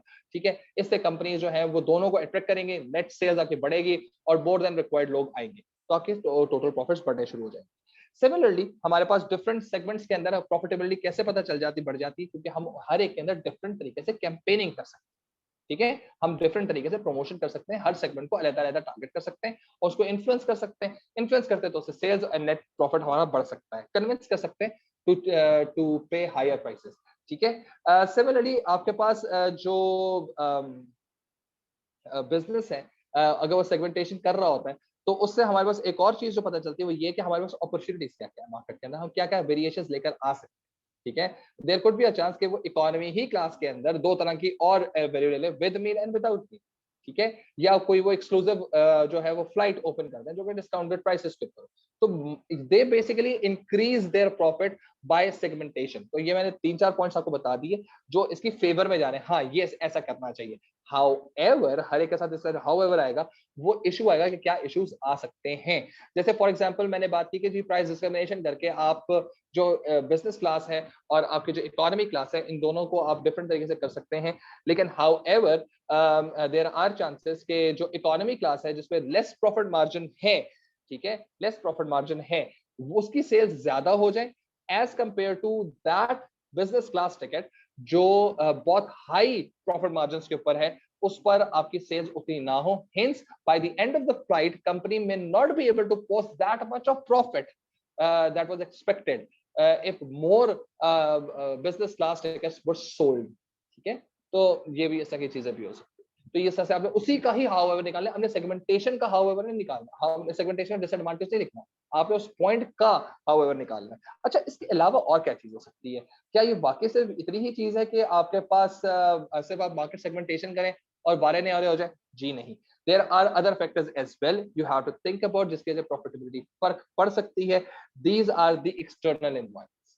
ठीक है, एक्सटर्नल कंपटीशन हो गया, कंज्यूमर की बाइंग बिहेवियर हो गया, आपके पास उनकी प्रेफरेंसेस हो गई, उनकी लॉयल्टी हो गई, ये भी बहुत बड़ा फैक्टर है जिसके थ्रू ऑपरेशन जो है एयरलाइंस जो है वो अपने प्रॉफिट्स बढ़ा सकती है। अगर वो लॉयल्टी डेवलप कर लें अपनी, तो उससे भी आपका जो है वो प्रॉफिट बढ़ सकता है। अगर आप सिमिलरली आपका कंपटीशन जो है वो आपका कम हो तो फिर भी प्रॉफिटेबिलिटी बढ़ सकती है। ठीक है, similarly there is a market research cost जो आप बेयर कर सकते हैं, which can improve your profit margin, क्योंकि आप उसके थ्रू कस्टमर की कंज्यूमर बाइंग बिहेवियर्स वगैरह देख सकते हैं, तो वो आपको पता चल जाएगा। सिमिलरली आपके जो एयरलाइंस हैं उनकी वो कितनी एफिशिएंटली रन हो रहे हैं, उनके एयरप्लेन्स कितने एफिशिएंटली रन हो रहे हैं। अगर तो उनके एफिशिएंटली रन नहीं हो रहे, आप बिजनेस क्लास दे रहे हो लेकिन आपकी फ्लाइंग कॉस्ट जो है वो बहुत ज्यादा है, ज्यादा पेट्रोल ले रहे हैं, जेट फ्यूल्स वो ज्यादा ले रहा है, तो definitely that ends up having more cost then expected and या उसके ऊपर मेंटेनेंस कॉस्ट ज्यादा है। तो less maintenance and more efficient अगर एयरक्राफ्ट होंगे तो वो डेफिनेटली कंपनी जो है वो एयरलाइन जो है प्रॉफिट भी करना शुरू कर देगी। बिल्कुल इसी तरह से वो किन रूट्स पे जाती है, सही है, रूट्स जो हैं वो भी आपके प्रॉफिटेबल हो सकते हैं। बाज मोस्ट फ्रीक्वेंट रूट्स होते हैं जो हर दफा इस्तेमाल हो रहे होते हैं, बाज ट्रेडिशनल रूट्स होते हैं जो कभी कभी इस्तेमाल होते हैं, तो these can also be done, जिसके थ्रू हम लोग काम कर सकते हैं। ठीक है, तो ये चीजें आपके पास ये नो की तरफ चलेगी, यानी ये चीजें जो हैं ये भी प्रॉफिटेबिलिटी को बढ़ा सकते हैं। It's not only the segmentation which is important, other factors are also important। ठीक है जी, तो ये चीजें, और देन आपके पास यहां पर चीज आई in terms of your final thing, this is known as your conclusion as always. ठीक है, कंक्लूजन के दो हिस्से होते हैं, एक हिस्सा इसका होता है ओपिनियन का, ठीक है, और एक हिस्सा होता है इसकी एंडिंग का। ठीक है, एंडिंग के अंदर या तो ग्रोथ चलेगी या प्रॉफिट या सर्वाइवल चलेगा। मेरा ये ख्याल है कि सिंस बिजनेस जो है वो इंक्रीजिंग प्रॉफिट्स की बात कर रहा है, इस वजह से हमें ग्रोथ की बात करनी होगी, हमें सर्वाइवल की बात नहीं करनी। ओपिनियन के अंदर आप फिर रेकमेंड कर सकते हैं कि हाँ मेरा ख्याल है नहीं यार देखो बाकी फैक्टर्स तो हैं लेकिन यार सेगमेंटेशन ना बाजी ले गया, मेरा ख्याल है सेगमेंटेशन बड़ा जबरदस्त है, तो काइंडली इसके साथ इसका एक और एडवांटेज लिख दीजिए। सही, तो this is how you can just and the particular answer. ठीक है, सो ये चीज हमारे पास होगी। अब हम जरा वो एक ढका छुपा डिस्कशन जो है वो कर लेते हैं ऑन क्वेश्चन नंबर 6 के। क्वेश्चन नंबर 6 को हम लोग अटेम्प्ट ही 20 मार्क के लिए कर रहे हैं। मैं आज तक जब भी कभी 20 मार्क करवाता हूं तो मैं हमेशा कहता हूं कि यार 20 मार्क के लिए जो है आप उसको 12 मार्क के लिए प्रैक्टिस करो, लेकिन मैं 20 मार्क को आज for the first time I am just exploring things out कि 20 मार्क को हमने अटेम्प्ट कैसे करना। ठीक है, 20 मार्क के दो हिस्से, 20 मार्क का पहला हिस्सा जो है वो एक 8 मार्क का हिस्सा है और एक 12 मार्क का हिस्सा। 12 मार्क का हिस्से का मतलब ये कि वहां पर हम इवैल्यूएशन तक जा रहे होंगे, 4 पॉइंट्स हमें ऐसे लिखने हैं जिनको हम इवैल्यूएशन की तरफ लेके जा रहे होंगे। लेकिन वो जो 8 मार्क वाला है वो है अदर इंफॉर्मेशन। ठीक है, अदर इंफॉर्मेशन का मतलब something more than what is asked in the question. ठीक है, तो अब ये चीज ध्यान में रखो कि जब हम वो उस 20 मार्क वाले के लिहाज से हम बात, और ये हमेशा से इस तरह से रहता है, तो इसलिए अगर हम 8 मार्क के लिहाज से और 12 मार्क के लिहाज से बात करते हैं तो वो थोड़ी सी चीज जो है वो कॉन्फ्लिक्टिंग हो सकती है कि किस तरह से आंसर को स्ट्रक्चर किया जाए। और 20 मार्क के लिहाज से what we have like a 12 mark question and then we have like 8 mark question, और इसके अंदर हमारे पास we need to have like वही 1+11 वाली कहानी चल रही है, और यहाँ पर जो है वो बेसिकली हमारे पास 3+5 के लिहाज से चीजें चल रही है। ठीक है, तो ये चीज ध्यान में रखो कि ये बिल्कुल वैसे ही स्ट्रक्चर दोबारा बन चुका है, यानी अब ये जो पॉइंट है this point is again for your definition. ठीक है, और इसके अंदर जो हमारे पास डिस्ट्रीब्यूशन है वो 3 और 8 की है, सही है, और इसके अंदर हमारा 3 और 5 है, सही है, और 5 जो है वो 3 और 2 है। ठीक है, and then we have another point 3। ठीक है, वेयर एज ये जो है ये आपके 3 और 2 है, सॉरी, और we need to have some third point for our evaluation. ठीक है, अब ये चीज सॉरी हमारे पास एक्स्ट्रा पॉइंट, अब ये याद रखो कि यार ये 3 और 2 की कहानियां हैं क्या। याद रखना कि अब जो आपके पास ये जो आपके पास एक आया ना, ये जो एक पॉइंट है ये तो आ गया डेफिनेशन, सही है, ये तो आ गया डेफिनेशन। ठीक है, अब ये जो दो पॉइंट्स हैं, सॉरी, ये 2 पॉइंट और ये 2 पॉइंट, अब याद रखना कंक्लूजन पहले कितने मार्क का होता था, 2 मार्क का, तो इवैल्यूएशन के 2 मार्क्स होते हैं। ठीक है, अब यहां पर इवैल्यूएशन के यानी कंक्लूजन के हमारे पास 4 मार्क्स हैं, यानी अब ये जो 2 मार्क है, ये 2 मार्क्स जो हैं ये आपके ओपिनियन और उसके हैं रीजन के हैं, सही है, और ये 2 मार्क्स जो हैं ये आपकी एंडिंग के हैं, सही है। तो ये चीज ध्यान में रखना, क्योंकि आपके पास जब कभी आप आंसर कर रहे होते हैं ना, तो आपको स्ट्रक्चर समझ आना चाहिए कि ये हो क्या रहा है असल में, और अगर आपको वो चीज समझ ही नहीं आएगी ना, तो फिर आपको नहीं पता चलेगा हमें करना क्या, ठीक है। अब ये जो आपके पास हो चुके, अब आपको मैं जितने भी मैं अब ग्रीन कलर के सर्कल्स बना रहा हूं, सही है, ग्रीन वाले सर्कल्स जितने बना रहा हूं, ये पॉइंट आपका जाएगा हाउ एवर तक या देयरफॉर तक, ये जाएगा हाउ एवर देयरफॉर, ये जाएगा हाउ एवर देयरफॉर, ये जाएगा हाउ एवर देयरफॉर, और ये होंगे आपके क्वेश्चन वाले पॉइंट्स, क्वेश्चन जिनके बारे में पूछा जा रहा है ना, उनके पॉइंट्स। देखते हैं क्वेश्चन है क्या। क्वेश्चन क्या ये रहा है, manufacturing furniture manufacturer is planning to introduce CAD and CAM into the production process. Discuss the extent to which this could make the business more competitive. ठीक है, मीनिंग अब आपका जो क्वेश्चन है वो असल में क्या कह रहा है कि यार आपको कैड और कैम से रिलेटेड बात करनी, ये रही कैड कैम, तो इसका मतलब ये 12 मार्क के अंदर जो हमने बात कर रही है ना, 12 मार्क जो हमारे पास है, ये जो 12 मार्क है, ये 12 मार्क कैड और कैम के बनाता है, और इस कैड और कैम से हमें बिजनेस को क्या बनाना है, कंपेरेटिव बनाना है, क्योंकि इन्होंने यहां पर लिख दिया द एक्सटेंट टू विच, तो इसका मतलब ये कि भाई देखो बात, सिर्फ कैड कैम बिजनेस को इफेक्टिव नहीं बना सकता, 10 चीजें और भी। अब यहां पर इसका मतलब ये है कि जब 4 पॉइंट्स बात कर रहे हो तो 2 पॉइंट्स आपके कैड के आ जाएंगे, 2 बेनिफिट्स आपके कैम के आ जाएंगे। तो आप इस तरह से यहां पर जब हम बात कर रहे होंगे तो ये कैड का एडवांटेज 1 आ जाएगा, सही है, और ये कैड का एडवांटेज 2 आ जाएगा, ठीक है, ये कैम का एडवांटेज 1 आ जाएगा, सही है, और ये कैम का एडवांटेज 2 आ जाएगा, ठीक है। ये आपके साथ एग्जाम्पल पे जाएगा, एग्जाम्पल पे जाएगा, सॉरी, ठीक है, ये आपकी एक्सप्लेनेशन पे जाएगा, ये आपका हाउ एवर करेगा, सही है, ये भी इसी तरह से एग्जाम्पल पे जाएगा, ये एक्सप्लेनेशन करेगा और ये हाउ एवर करेगा, ठीक है, ये भी इसी तरह से एग्जाम्पल पे जाएगा, ये भी इसी तरह से एक्सप्लेनेशन पे जाएगा और ये हाउ एवर करेगा, और ये जो है ये भी इसी तरह से एग्जाम्पल पे जाएगा, ये ही इसी तरह से एक्सप्लेनेशन पे जाएगा और इसी तरह से ये हाउ एवर करेगा, ठीक है।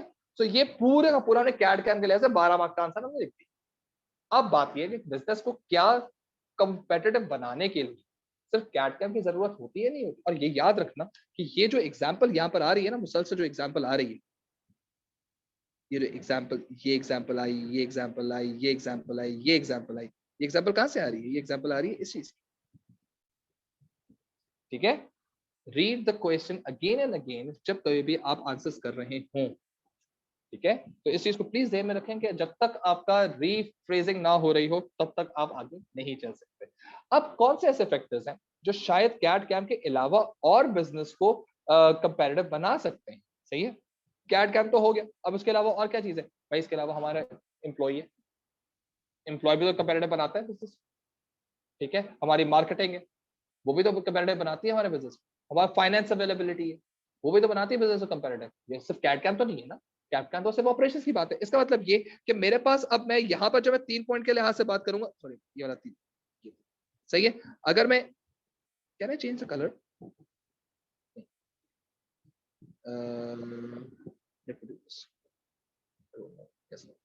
ये और ये, ठीक है। अब मैंने कहा यार एक काम करते हैं, इसके अंदर जो है ना मैं लेकर आता हूं कि यार ये जो है ना ये वाला पॉइंट मेरा ख्याल है जी, कैड कैम तो है बिजनेस को कंपैरेटिव बनाते हैं, लेकिन मेरा ये ख्याल है कि जी बिजनेस के अंदर जो आपके रिक्रूटमेंट है, सही है, या आपकी वर्कफोर्स है, वो भी बिजनेस को इंपॉर्टेंट बना सकती है, कंपैरेटिव बना सकती है। मैंने कहा यार ये तो है ही है, लेकिन पॉइंट इस तरह से कि मैं शायद ये समझ रहा हूं कि बिजनेस के पास अगर फाइनेंस अवेलेबल नहीं है ना, ठीक है ना, तो फाइनेंस जो है ना अगर वो अवेलेबल हो ना तो बिजनेस के पास, तो फिर वो बिजनेस कंपैरेटिव बन सकता है, ठीक है। मैंने कहा एक और चीज भी तो है, मार्केटिंग, ठीक है, मार्केटिंग भी तो है जो कि ज्यादा अच्छी तरीके से कर सकती है, क्योंकि ये हम 8 मार्क के लिहाज से लिख रहे हैं ना, इस वजह से यहां पर आएगी एग्जाम्पल, यहां पर आएगी एक्सप्लेनेशन, दैट्स इट, यहां पर आएगी एग्जाम्पल और यहां पर आएगी एक्सप्लेनेशन, दैट्स इट, यहां पर आएगी एग्जाम्पल और यहां पर आएगी एक्सप्लेनेशन, यहाँ पे हाउ एवर्स नहीं आएंगे, क्यों नहीं आएंगे, हम इस 8 मार्क के लिए लिख रहे हैं, ये हमारा 8 मार्क है। 8 मार्क के लिए हम इवैल्यूएशन पे जाते ही नहीं, हमारा तो पॉइंट ही बजा के रुक जाता। सही है। सो ये चीज ध्यान में रखो कि जब आप, अब ये पूरा का पूरा स्ट्रक्चर जो है, मीनिंग इससे एक बहुत सिंपल आइडिया है।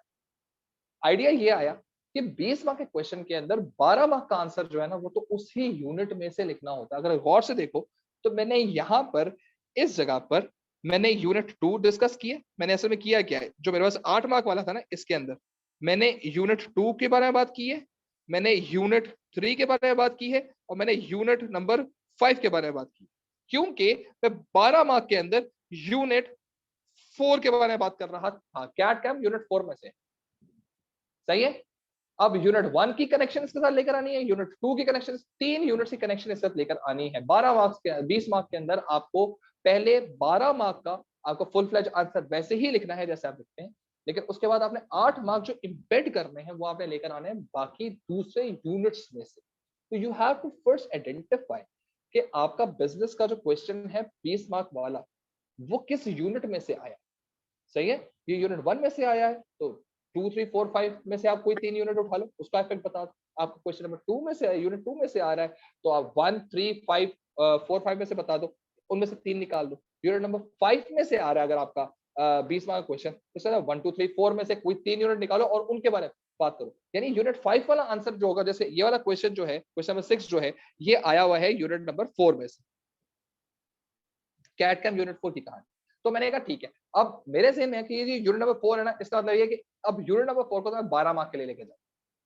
ठीक है, मैं उसको 12 मार्क की तरफ लेके जाऊंगा। अब बाकी जो यूनिट मेरे बच गए हैं वो मेरे पास हैं फॉर 8 मार्क्स। और 8 मार्क का क्राइटेरिया क्या है, उसमें से जिस भी फैक्टर को मैं बात करूंगा, जिस भी डिपार्टमेंट की मैं बात करूंगा, वो डिपार्टमेंट जो है उसको मैंने स्टेट करना है, उसको मैंने एग्जांपल देनी है और मैंने उसको एक्सप्लेन करके छोड़ देना है। मुझे उधर हाउ एवर्स और देयरफॉर देने की जरूरत नहीं है। ठीक है। So this is basically how you have to structure your 20 mark वाला क्वेश्चन। और रिमेंबर, अगर जिन बच्चों ने पहले मुझसे पढ़ा हुआ है तो मैं थ्रू आउट उनको ये कहता रहा था कि जब तक आप पूरा कोर्स कंप्लीट ना कर लें तब तक आप 20 मार्क को अटेम्प्ट नहीं कर सकते, क्योंकि 20 mark always requires a holistic information. ठीक है, डिफरेंट यूनिट्स को आपको कनेक्ट करना होगा। और इसका आइडिया जो है बिल्कुल सिंपल सा है कि जिस यूनिट में से क्वेश्चन आ रहा है, बाकी टोटल हमारे पास ए से 5 यूनिट्स हैं, एक में से क्वेश्चन आएगा, बाकी 4 आपके पास अवेलेबल होंगे। उन 4 में से कोई 3 को आप 8 मार्क के लिए एज रिक्वायर्ड अदर इंपैक्टफुल बातें वो आप लिखना शुरू कर दें। तो that basically is the way कि आप अपने आंसर्स को कर सकते हैं। ठीक है। सो ये हमारे पास पूरी डिस्कशन हो गई है। अब आपके पास जो क्वेश्चंस हैं काइंडली वो पोस्ट कर।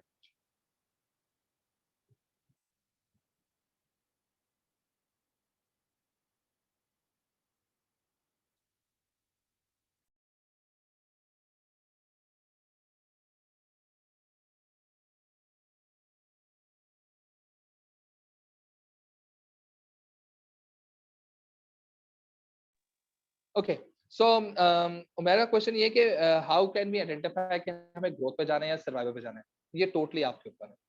सही है, टोटली आपके ऊपर है। कि ये आइडेंटिफाई करने का वैसे तरीका तो होता नहीं है कि हम किस तरह से कर सकते हैं, लेकिन अगर मैं इन क्वेश्चंस के लिहाज से बात करूं तो इन क्वेश्चंस के अंदर ही अगर मैं आउटसाइड ऑफ बिजनेस से बंदे को हायर कर रहा हूं, सॉरी, अगर मैं पार्ट बी इसके लिहाज से बात करूं, इस क्वेश्चन के लिहाज से बात करूं जिससे मुझे कंक्लूजन देना है, तो मैं हर एम्प्लॉय की मोटिवेशन इंक्रीज हो। ठीक है ना। अब मोटिवेशन इंक्रीज होने का मतलब है कि मुझे ग्रोथ करने में आसानी रहेगी, या मैं ये भी कर सकता हूँ सर्वाइवल कंडीशन आसानी से निकल सकती है। दोनों चीजें आ सकती हैं, जो आपको पसंद, जो आपको ज्यादा आसानी से कनेक्ट कर हो मिल रहा हो वो काम कर। ठीक है। 6 वाले क्वेश्चन की अगर मैं बात करूं तो 6 वाले क्वेश्चन के अंदर हमें कहा जा रहा है मोर कंपेरेटिव। मोर कंपेरेटिव का मतलब ये कि we have to be growing, grow करेंगे तो और ज्यादा कंपेरेटिव हो जाएंगे। ये बात हो सकती है। क्वेश्चन नंबर 7 के लिहाज से अगर मैं बात करूं और उसके पार्ट बी के लिहाज से बात करूं, तो जो कह रहे हैं कि जी माइट इंक्रीज प्रॉफिट्स, तो खुद ही मुंह से बोला मैं ग्रोथ करना चाह रहा हूं, तो ये आपके पास आइडेंटिफाई हो जाएगा। अच्छा, sir, also discuss CAD and CAM in detail. It means that 12 mark question for other 8 mark, or it means for question related 12 mark always one more thing. You can, आप उसका however कर रहे हो ना। ठीक है, however में हमने इशू तो बता दिया, जब हमने however में इशू बता दिया तो अब काम पूरा हो गया। अच्छा, तो वो चीज वहां से अच्छा। अब ये चीज में रखो कि जी हमारे कैट कैम के फायदे क्या क्या हो सकते हैं। कैट कैम के फायदे मेरे ख्याल से मैंने क्लास के अंदर जो मैंने यूनिट नंबर 4 की क्लासेस ली थी ना, मैंने उसमें कैट कैम के सारे फायदे डिस्कस किए हैं और उसकी जो लिंक है वो यूट्यूब पे अवेलेबल है, तो आप वहां से रेफरेंस कर सकते हैं फायदे और नुकसान क्या है। ठीक है। देयर वाज हाउएवर जी जी बिल्कुल हर आपके 12 मार्क के क्वेश्चन 12 मार्क वाले के जो आप पॉइंट लिख रहे होंगे ना 12 मार्क्स आपने अपने जहन में ना स्ट्रक्चर तोड़ देना है। 20 मार्क को तोड़ दो दो हिस्सों 12 8 सही 12 वाले के जब आप पॉइंट्स लिख रहे होंगे 4 पॉइंट्स लिख रहे होंगे तो आप जैसे हसन ने भी कहा है इस तरह से डिसएडवांटेजेस लिख सकते हैं। अपेरेंटली स्पीकिंग जब आप डिसएडवांटेजेस लिख रहे हो तो देयरफॉर करना पड़ेगा इवैल्यूएशन करने के लिए, तो दो एडवांटेज लेके दोनों को आप हाउएवर कर दे, टेंशन की बात नहीं। ठीक है। देयरफॉर जब आप 12 मार्क की बात कर रहे होंगे, अब 20 मार्क वाले के अंदर जब 12 मार्क की बात कर रहे हो जो 4 पॉइंट लिख रहे होंगे वो 4 पॉइंट बेसिकली आपके होंगे विद इवैल्यूएशन। लेकिन जब आप दूसरे सेक्शन पे आएंगे सही है और 8 मार्क वाले पार्ट पे आएंगे 20 का, तो उसमें आपको फिर बता दीजिए अब मैं इवैल्यूएशन पे नहीं जाऊंगा, मैं इसको सिर्फ एक्सप्लेन करके छोड़। ठीक है।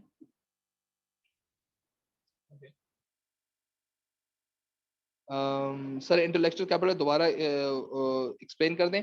Intellectual capital is knowledge management about customer your employees सही है, your customers your employees your research and development your abilities ठीक है, या टैगलाइंस वगैरह and how you protect these elements. ठीक है, तो ये आपका intellectual capital. Is it necessary to write advantages of market segmentation 7B? ये दो फायदे तो लिखने ही है ना, दो फायदे तो लिखने ही, क्योंकि आपसे कहा जा रहा है कि आपको मार्केट इफेक्टिव, तो आपने यस तो करना है ना उसको। यस करने के लिए आपके पास 2 पॉइंट यस के लिए होंगे, 2 पॉइंट नो के लिए होंगे। 2 पॉइंट यस का मतलब ये कि आप दोनों ही एडवांटेज लिखें, आप डिसएडवांटेज लिख नहीं सकते वरना खुद ब खुद ही नो की तरफ चल जाए। I mostly prefer growth objective, but once you rectified me, a few things are just directed towards survival. हाँ ये टोटली इरफान उमर ये टोटल आपके ऊपर होता है। ये क्यों, अब देखो why it's not an issue सही है, why it's not an issue कि आप सर्वाइवल पे जा रहे हो ग्रोथ पे जा रहे हो। पेपर 1 के अंदर सेक्शन बी में आपको एक क्वेश्चन अटेम्प्ट करना, एक क्वेश्चन अटेम्प्ट करना, ये रहा एक क्वेश्चन ठीक है, और उस क्वेश्चन के अंदर एक ही दफा जिंदगी के अंदर आने से कंक्लूजन लिख, तो भले वो सर्वाइवल पे एंड हो रहा हो भले वो ग्रोथ पे एंड हो रहा हो, doesn't matter but it make sense सही है। एक सेकेंड माशाल्लाह मोस्टली ग्रोथ ठीक है जी। In question 7A can be link example with primary and secondary. हाँ जी, एज एग्जांपल के तौर पे आप प्राइमरी और सेकेंडरी को लेकर आ सकते हैं, फिर आपको समझाना पड़ेगा।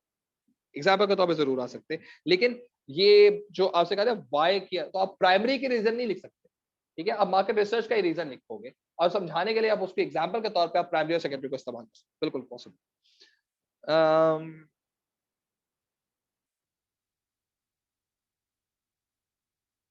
12 मार्कर में is it necessary to write other way? नहीं समझ आया, व्हाट अदर वे? यस और नो वाली बात कर रहे हो शाफ? अच्छा ये जरा मुझे प्लीज बता दो शाफ, प्लीज मुझे बता दो ये जो आपने अदर वे लिखा है यस और नो वाली बात, तो फिर मैं उसका आंसर दे सकता। सर 12 मार्क वाले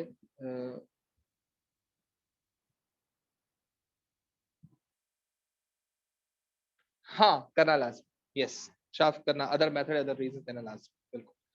अच्छा जी 12 मार्क में डिसएडवांटेजेस में किसके डिसएडवांटेजेस देने अबव सेट स्टेटमेंट का लाइक जी हाँ, आप ये भी कर सकते हैं, आप ये भी कर सकते हैं, यस कर रहे होंगे। ओरिजिनली जब हम वेदर के अंदर 7B के अंदर अगर हम बात कर रहे हैं 12 मार्कर के अंदर जब डिसएडवांटेजेस हम लिख रहे होंगे, तो हम नो के अंदर जब जाएंगे तो डिसएडवांटेज ही लिख रहे होंगे, देयरफॉर हम करके तो कोई ना कोई रिकमेंडेशन दे रहे होंगे ना उसकी कि हमें ये करना चाहिए। कोई सेगमेंटेशन का नुकसान ये बहुत टाइम वेस्ट, तो देयरफॉर ये करो कि आप प्रमोशन पे थोड़ा सा ज्यादा फोकस कर लो, प्रोडक्ट प्राइसिंग के ऊपर ज्यादा फोकस कर लो, कंज्यूमर बिहेवियर पे ज्यादा फोकस कर लो। ठीक है, तो this is how you can do it, आपकी बात बिल्कुल सही है। लेकिन अगर आप डिसएडवांटेजेस लिख रहे हैं तो वो देयरफॉर तक जाए। ठीक है, जब क्वेश्चन में आ गया ना वेदर या एक्सटेंड या व्यू, तो फिर यस और नो। ठीक है, यस करके 2 पॉइंट लिख दो, नो करके 2 पॉइंट लिख दो, 2 पॉइंट को एक्स्ट्रा अदर पॉइंट लिखो जो इसको अफेक्ट कर सकते हैं, सबके साथ आओ सर। क्वेश्चन 5 और क्वेश्चन और 7 आते हों लेकिन 20 मार्क वाले में ज्यादा पॉइंट्स आ रहे हों तो 20 मार्क वाले कर लें। भाई 20 मार्क के लिहाज से मैंने कोई स्ट्रक्चर बता दिया मास, आप अगर स्ट्रक्चर देखो, ओरिजिनल पॉइंट क्या है, आपको अल्लाह करे आपको हर आंसर आता हो, आप उसमें कंफ्यूज हो जाए मैं कौन सा करूं, अल्लाह ना करे आप कंफ्यूज हो।